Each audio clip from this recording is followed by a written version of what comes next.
Hello, I'm Lee Bernick, and I want to welcome you to another edition of the Urban Report. Today, I am fortunate to have as my first guest Bart Patterson, President of Nevada State College. Bart, welcome to the Urban Report. Thanks, Lee. It's a pleasure to be here. Thank you for coming. And Bart was, I consider you, while you were the president, I consider you a longtime friend and colleague.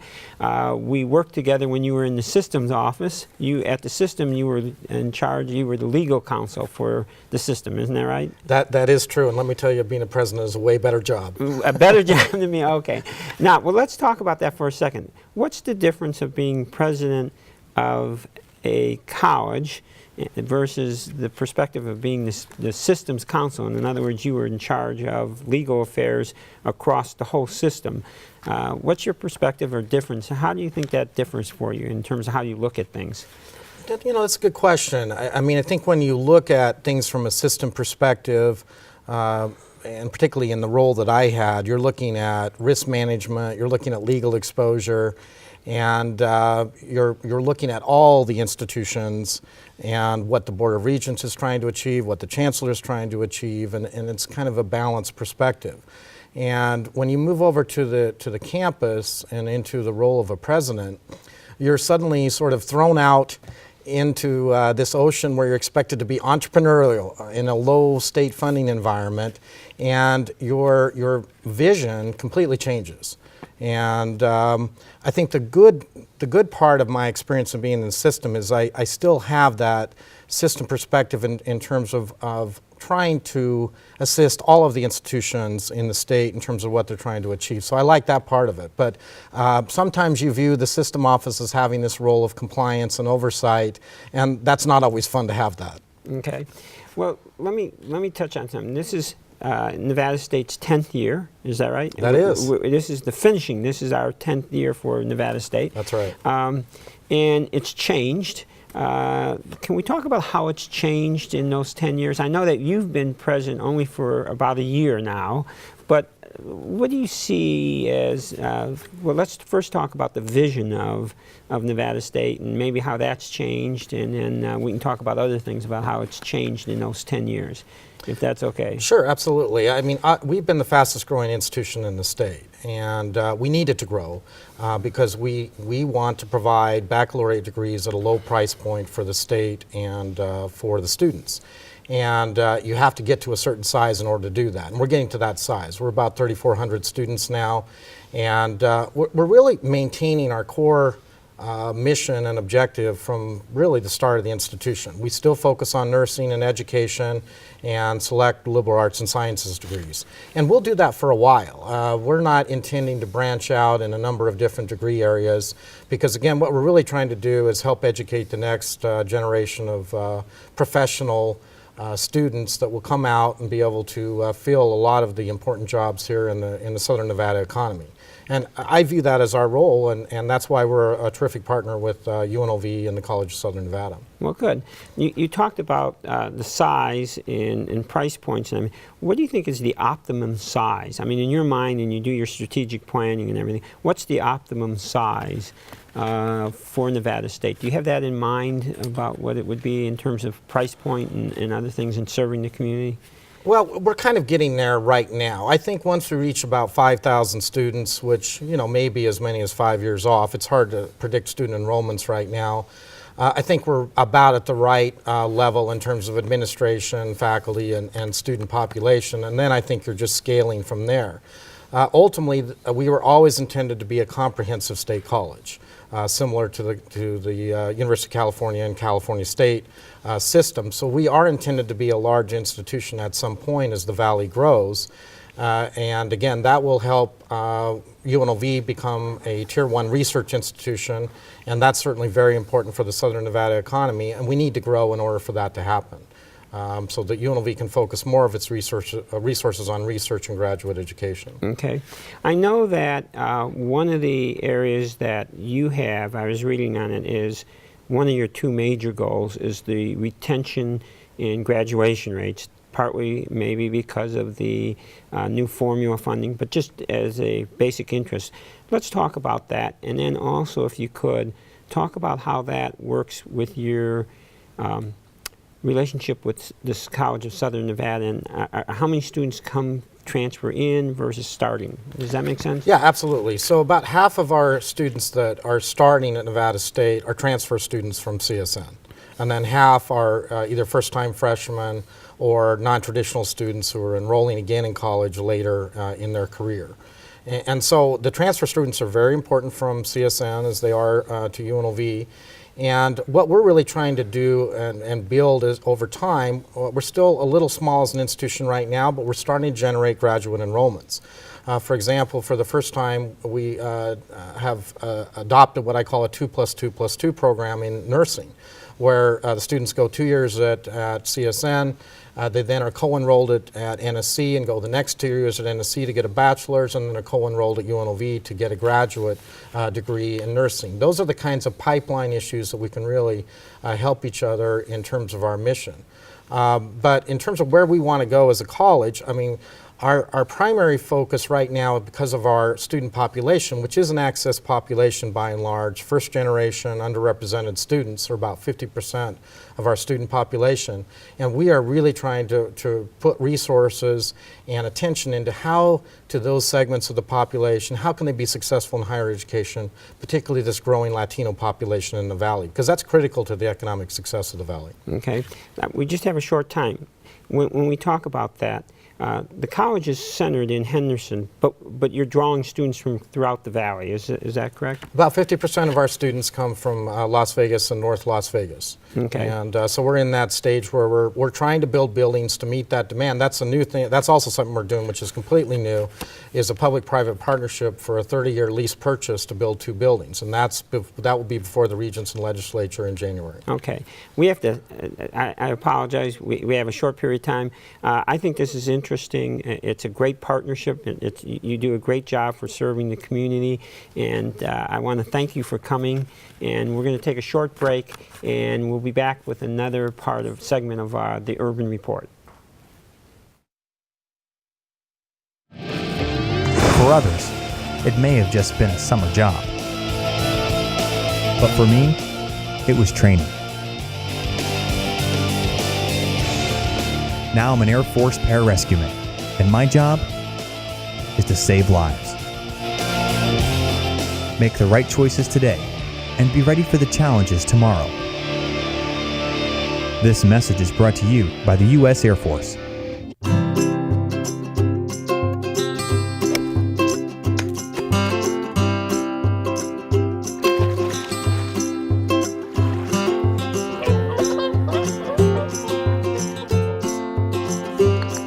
Think you found every hazard out here today?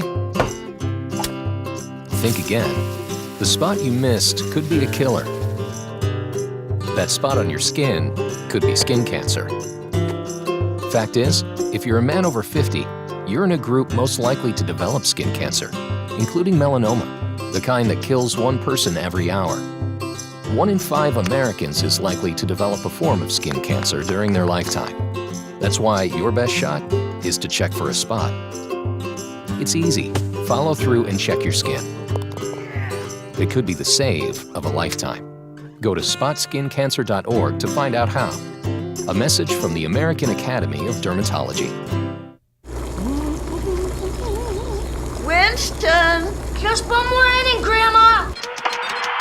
Ever notice how many things today kids can do without actually moving? A whole lot of things their parents used to do the hard way.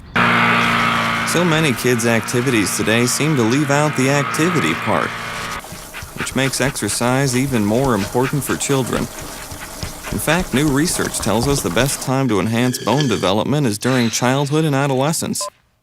And just getting children to walk an extra 35 minutes a day could spare them the pain of thinning bones later in life. Healthy bones come from healthy habits. Encourage your kids to get up, get out, and get moving. Hello. Hey, Grandma, how about another grape soda? A public service message on building strong bones for kids from the Pediatric Orthopedic Society of North America and the American Academy of Orthopedic Surgeons. Hello, welcome back to this edition of the Urban Report, and I have another colleague, friend, as our guest today in this edition, Bill Brown. And Bill is with Brookings Mountain West. Bill, do you have an official title? What, I just know you as Mr. Mountain West here in Brookings, along with Rob Lang.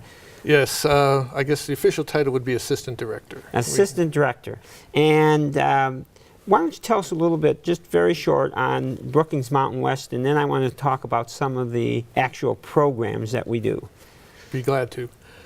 Brookings Mountain West, as you know, is this unique partnership between UNLV and the Brookings Institution, the world's leading think tank in Washington, D.C. So in addition to our being physically here year-round on campus, we get to bring a number of our colleagues from Brookings out during the academic year to participate in both the university and life and the Southern Nevada community. And the first thing I want to talk about, though, I think is we bring these people out and they're participating with our faculty, and we've created a new Brookings minor, policy minor. Can you talk about that? This is for our students, right? I'd love to, yes. This is a new undergraduate minor that we've created this year, just launched it. A unique program from Brookings' point of view. They have not done this anywhere else, so we are breaking some ground here. And so any UNLV undergraduate who qualifies takes a group of 6 courses throughout their undergraduate career, courses dealing with public policy issues that are co-taught by UNLV faculty and Brookings faculty. And it just gives students a unique opportunity to engage with leading scholars in Washington, D.C. Right, and so what happens is, if they take these 6 courses, then they will be able to say that they have a minor in Brookings public policy. Exactly. So as we said, we just launched it this year, but we've had interest from students across campus, whether they're in humanities, social sciences, interested in law school, business school. Right. It's a real plus for our students to have this, because when they think about going to graduate school, to say, well, I've got this Brookings minor, and we're working with people from Brookings. So they come in, these faculty members from Brookings. They're not traditional faculty, but they come in and they work with our traditional faculty to create courses and to give lectures. Exactly. Brookings experts, many of them are traditional academics, but they work at Brookings, which is something like a university without students. They're research focused, doing policy studies on their areas of expertise, whether it's governance, the economy, energy, foreign policy. So they collaborate with UNLV faculty and design specific courses with Brookings content, as well as UNLV faculty's input. Yeah, so it's a great partnership with Brookings to have them come out here and work with our students. Nowhere else can students get this kind of opportunity. Absolutely nowhere else. One of the things we like to say is, somewhat ironically, is that UNLV students have greater access to Brookings scholars and expertise than students right in Washington, D.C. at Georgetown or George Washington or the University of Maryland.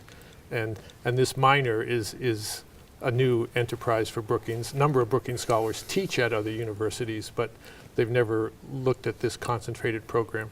Okay, great. Well, let's talk about another thing. I'm going to ask them to bring up a cover of the new book that you just produced out of Brookings Mountain West. It's America's New Swing Region, right? This has just been produced. It's a Brookings book, but it's written by faculty from around the country, but really started from here, right? It's a Brookings Mountain West project. It is one of our first projects. When we got here in 2010, we hosted a conference that looked at this region, because one of the reasons Brookings is here with UNLV is that this is such an important and interesting region. It's changed so much politically and economically with the growth of major cities here, the demographic changes in this region, as we've seen in the last election. So we took a look at this region, looking at the 2010 election and predicting some things for the 2012 election. And so there's a group of scholars there who are experts in the region, including some UNLV colleagues. And the papers from that conference we were so impressed with, and Brookings was, that we edited them and published them now in this new book that really looks at this region and its growing importance nationally. Yeah, it's an interesting book, and if you're a political wonk here, you might want to look at this, and you can get this. It's a Brookings publication. Yes, you can get it right off the Brookings Institution website, or you can be happy to contact myself, and we'll make sure we get you a copy. Okay. Let's talk about another major feature that is available to the people in the community. Can we bring up the list of people who are coming in for this spring semester? So we have a list, and there's a whole host of people. I've put down there the number that they can contact, but these are people from Brookings that come in, and what happens when they come here? Sure. When our Brookings colleagues come out, and they generally will come out for a week or two a semester, sometimes multiple times over a course of a year, they really do fully engage with the community. They're in undergraduate and graduate classes. They're collaborating with faculty on research projects, grants, articles, but they're also meeting with business leaders in the community, political leaders, and one of our most important public programs that we do is a lecture series. So throughout the year, we'll offer anywhere from 12 to 15 public lectures, free and open to the public, here in Greenspun Hall in this incredible building and this auditorium. And we've been really pleased by the public response to hearing from, if you will, DC experts who are advising Congress and the administration on all these issues. Right. Now, they're a fascinating list. We put up the list and we gave them a phone number. But again, if you're interested in this, you should call Brookings. They can give you information about the list of people who are coming in. These are people who are helping set the policy agenda for the United States this year and into the future. So again, Bill, thank you for coming in. We'll have you back again. I appreciate you taking your time to come in and talk about Brookings here at UNLV. Let's take a break. If you could see anything in the world, what would it be? I'd love to see Paris. I like to see cupcakes falling from the sky.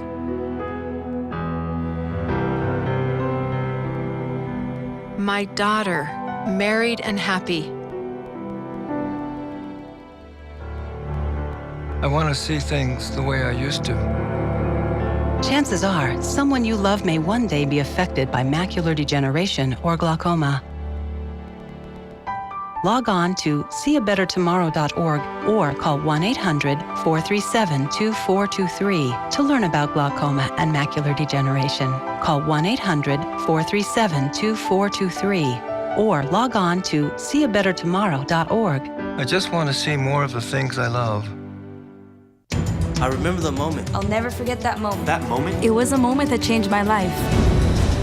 I'd been training with my team for months, and now we had been called up for the first time. The real deal. Wildfires were getting dangerously close to homes. At that moment, I got my first taste of just how important the Guard is to my community. See how the Guard can be an important part of your life at NationalGuard.com. At what age is the color that your skin was meant to be no longer beautiful? Every year, millions of young women try to change the skin they were born with and say they'd die for darker skin. Sadly, some actually do. Melanoma is the second most common cancer in teens and young adults, and one person dies from melanoma every hour. Change your thinking, not your skin. Stop tanning. Learn more at spotskincancer.org. A message from the American Academy of Dermatology. Something's not right. My first symptoms were constant tingling in my toes. My legs, sometimes they'll go numb. Double vision. They said you have multiple sclerosis. Well, the beginning is the hardest time. Kind of had to get a grasp on reality. I had to adapt and change very rapidly. I had to learn how to drive with my hands. Yeah, that was interesting. I was a dancer. I don't see walking the way I walk any different than doing a dance. It just looks different. It's a different dance. You see me have an off day, it doesn't take away from who I am. A symptom may cause you not to be able to do that anymore. And at one point, I wasn't able to do any of those. But I would exercise every day. Since I've been cycling, it's definitely helped my walking. To make a lot of changes in my life and just adapt to it. I'm going to acknowledge its presence. I'm not going to discount it, but at the same time, I'm going to try my best to not let it stop me. It's a fantastic opportunity to be working together with a common goal of curing MS, and sharing is the key.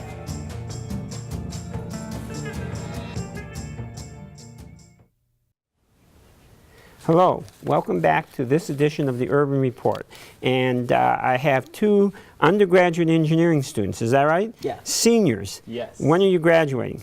I'm graduating this fall. This fall? I'm graduating in May. Okay, and you are Sean Crippen, and it's Angusman Roy. Yeah. Is that right?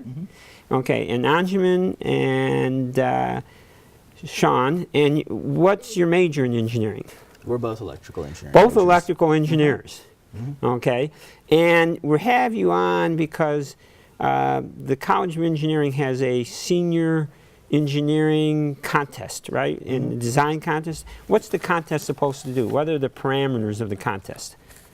In there? Basically, what the contest is you get a year for everyone to make a project that culminates their engineering skills, and then there's a competition where we get judged for, basically. And who judges these things? Usually industry leaders. Industry leaders. Okay. And so you brought some props here. Can I pick them up? Yeah, sure. I can't break them, can I? They're unbreakable. They're unbreakable. Okay. The judges saw them. They're all good. They're built to be unbreakable. We well, that's tried. good. Okay. So is there a difference between this and this? Yeah. This Okay. one gets energy from the sun, and this one gets energy from the soil.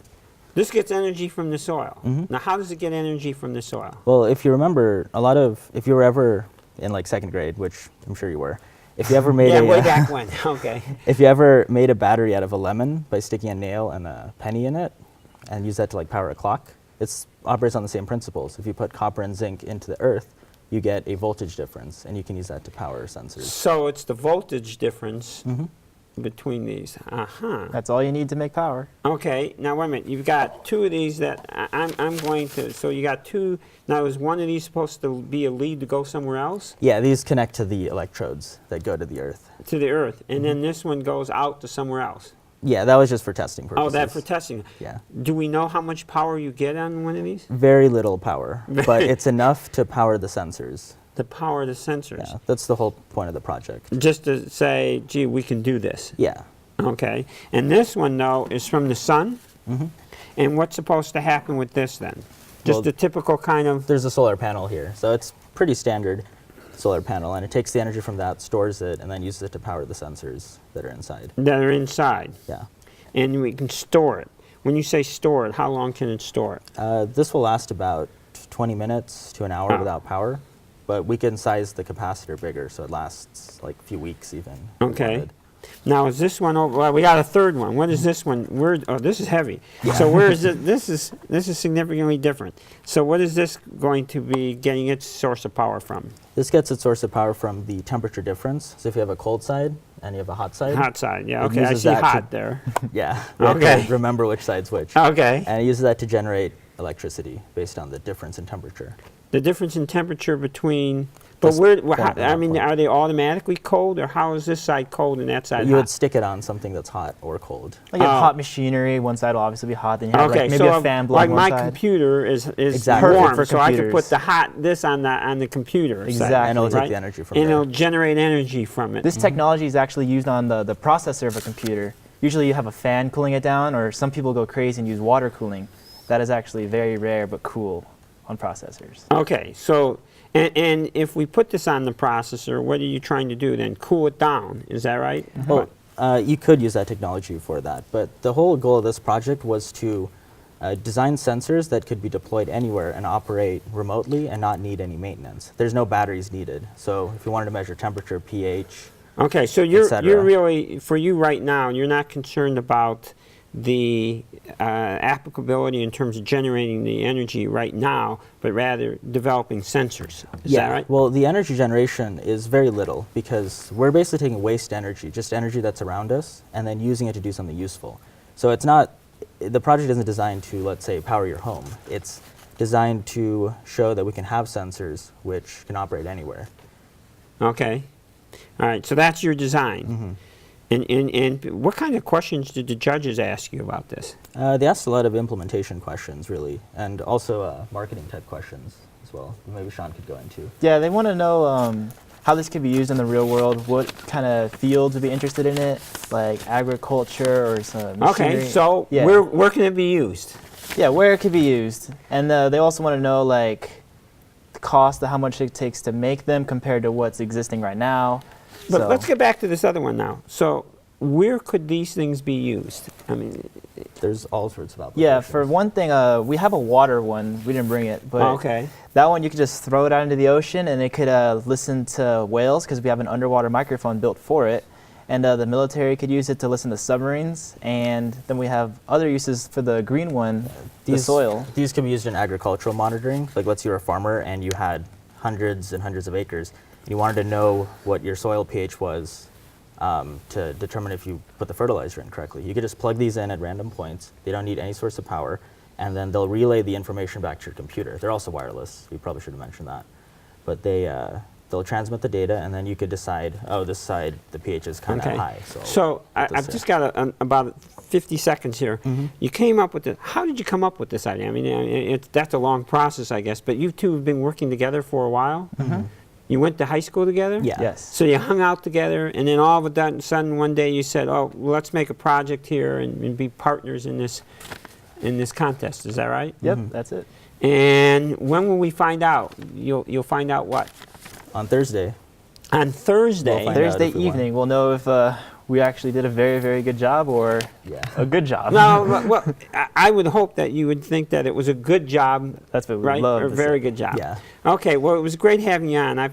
We've got to end the show. This is fascinating. I want to thank you for coming.